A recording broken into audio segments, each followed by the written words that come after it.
महाराष्ट्राचा आवाज आपल्या हक्काचा। बदलापूर पूर्व पोलीस ठाण्याच्या गुन्ह्यामध्ये अटकेत असलेला आणि तळोजा मध्यवर्ती कारागृहात न्यायबंदी असलेला 24 वर्षीय आरोपी अक्षय शिंदे याने पोलिसांवर गोळीबार केल्याने पोलिसांनी त्याला प्रतिकार करत ठार केले।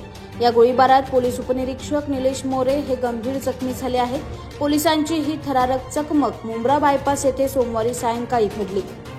अक्षय शिंदे हा पोक्सो कायद्याच्या विविध कलमांखाली गंभीर गुन्ह्यामध्ये आरोपी होता। बदलापूर पूर्व पोलीस ठाण्याच्या गुन्हा रजिस्टर नंबर 380/2024 आणि 391/2024 अंतर्गत त्याच्यावर पोक्सो ऍक्ट आणि भारतीय दंड विधानाच्या विविध कलमांखाली गुन्हे दाखल होते। तो सध्या तळोजा मध्यवर्ती कारागृहात न्यायबंदी होता। पोलिसांच्या गुन्हे शाखेच्या विशेष पथकाने त्याला ताब्यात घेऊन बदलापूरमधील गुन्ह्याच्या तपासासाठी आणण्याची प्रक्रिया सुरू केली होती। काल सायंकाळी सुमारे 5:30 वाजता पोलिसांनी आरोपीला तळोजा कारागृहातून ताब्यात घेतले। ताब्यात घेऊन ठाण्याच्या दिशेने येत असताना सुमारे 6:30 वाजण्याच्या दरम्यान मुंब्रा बायपास जवळ पोलीस वाहन थांबले असताना अचानक आरोपी अक्षय शिंदे याने पोलीस उपनिरीक्षक निलेश मोरे यांच्या कमरेत ठेवलेले सर्व्हिस पिस्तूल खेचून घेतले। त्यानंतर त्याने पथकावर 3 राऊंड गोळीबार केला। या गोळीबारात एक गोळी मोरे यांच्या डाव्या मांडीला लागली तर उर्वरित 2 गोळ्या परत फायर झाल्या। स्वरक्षणासाठी पथकातील एका पोलीस अधिकाऱ्याने तातडीने प्रतिकार करत फायरिंग केले, ज्यात अक्षय शिंदे गंभीर जखमी झाला। लगेचच पोलीस पथकाने जखमी आरोपीला आणि पोलीस उपनिरीक्षक निलेश मोरे यांना कळव्यातील छत्रपती शिवाजी महाराज शासकीय रुग्णालयात उपचारासाठी दाखल केले। मात्र डॉक्टरांनी आरोपी अक्षय शिंदे यास तपासून मृत घोषित केले। जखमी मोरे यांना पुढील उपचारासाठी ज्युपिटर हॉस्पिटलमध्ये हलवण्यात आले आहे।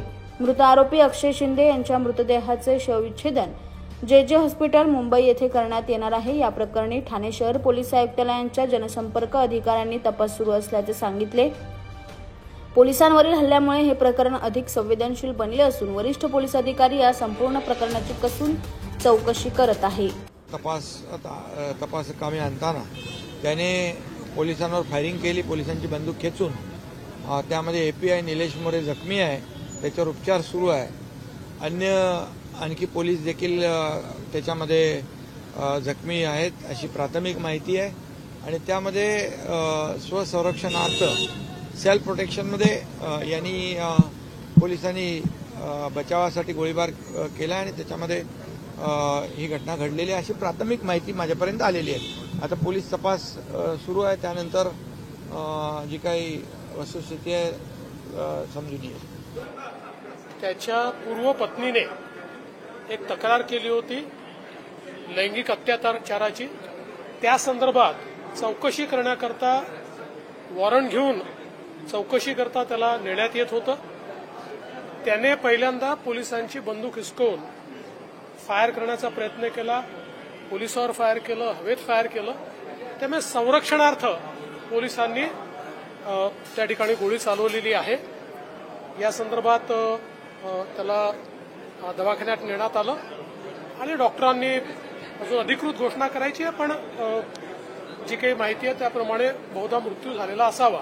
त्यामुळे हे कुठलंही प्रवोक किंवा याच्यामुळे झालेलं नाही, तर एक प्रकारे पोलिसांनी स्वसंरक्षणार्थ केलेला हा गोळीबार आहे, ज्याच्यामध्ये या आरोपीचा मृत्यू झालेला। तुमच्या परिसरातील काही घडामोडी किंवा समस्या असतील तर आमच्या वृत्तवाहिनीला संपर्क करा आणि तसेच सतत अपडेट राहण्यासाठी आमच्या वृत्तवाहिनीला सबस्क्राईब करा आणि बेल आयकॉन दाबायला विसरू नका।